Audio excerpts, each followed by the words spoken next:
تخت تھا وہ بھی ہلنے لگ جاتا تھا۔ خلیفہ مستنجد باللہ، اس زمانے کا خلیفہ ہے، اور تنگ آ گیا غوث پاک کے پاس۔ جب وہ بیان کرتے اور ان کی عیاشیاں کھول کھول کر کے ذکر کرتے تو لوگوں میں اب احساس جاگنے لگا، کوئی تو اللہ والا آیا ہے جو نظام خداوندی قائم کرنے کی بات کر رہا ہے، نظام مصطفیٰ قائم کرنے کی بات کر رہا ہے۔ بغداد کی یہ حالات جب ہونے لگے میرے عزیزو، سلطان الاولیاء غوث پاک کی ہی شہ پر جانتے ہیں صلاح الدین ایوبی جیسا ایک مرد مجاہد پیدا ہوا ہے۔ یہ آپ کی تحریک تھی، غوث پاک کی تحریک تھی کہ جب بازنطینی عیسائیوں سے آپ نے اپنی پوری امت کو آگاہ کیا کہ تم سو رہے ہو، تم اپنی عیاشیوں میں ہو، تم اپنے نشے میں ہو، تمہارا دشمن تاک میں لگا ہے، گھات لگا کر کے بیٹھا ہے۔ اور ہوا بھی یہی کہ غوث پاک کے وصال کے صرف 10 سال بعد صلیبیوں نے حملہ شروع کر دیا بغداد پر، مصر پر، ترکی پر، ہر جگہ۔ اور یہی حملے کی وجہ تھی صلاح الدین ایوبی جیسا مرد مجاہد کھڑا ہوا، اور پھر انہوں نے پورے بیت المقدس کو فتح کر کے اپنے سر ایک صحرا باندھا۔ آج تک امت اس کے احسان کو یاد کرتی ہے۔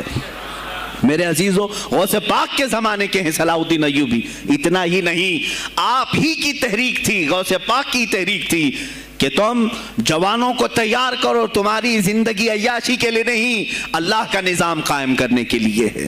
تم اللہ کا نظام قائم کرنے کے لیے آئے ہو دنیا میں، کیونکہ اللہ نے تمہیں خلیفۃ اللہ کہا ہے۔ اللہ کے تم خلیفہ ہو، تم نائب ہو اللہ کے، تم یہاں پر اپنی موج مستی کے لیے نہیں آئے۔ اب اس زمین پر بات ہوگی تو صرف میرے مولا کی ہوگی، اس زمین پر بات ہوگی میرے مصطفیٰ کی ہوگی۔ یہ سیدنا عبد القادر جیلانی کا اعلان تھا۔ ہے کوئی آج پیران اعظام وہ اعلان کریں کہ آج اس زمین پر صرف ہم ناموس رسالت کی بات کریں گے؟ کون ہے؟ کیوں بیٹھے ہو؟ غوث پاک سے اگر تمہاری ادنا سی نسبت ہے تو پھر تمہیں اپنے جوانوں کو، اپنے مریدوں کو یہ سکھانا ہوگا کہ موٹے موٹے نذرانے دینے سے نہیں چلے گا، اپنی گردنیں حضور کو پیش کرنے کے لیے تیار کرو۔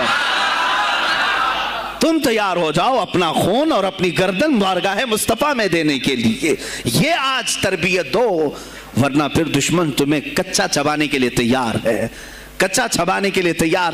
عزیزان گرامی، میں غوث پاک کی تحریک آپ کو بتا دوں کون سی تحریک تھی۔ وہ صلاح الدین ایوبی جو بیت المقدس فتح کیا، یہ غوث پاک کی تحریک ہے۔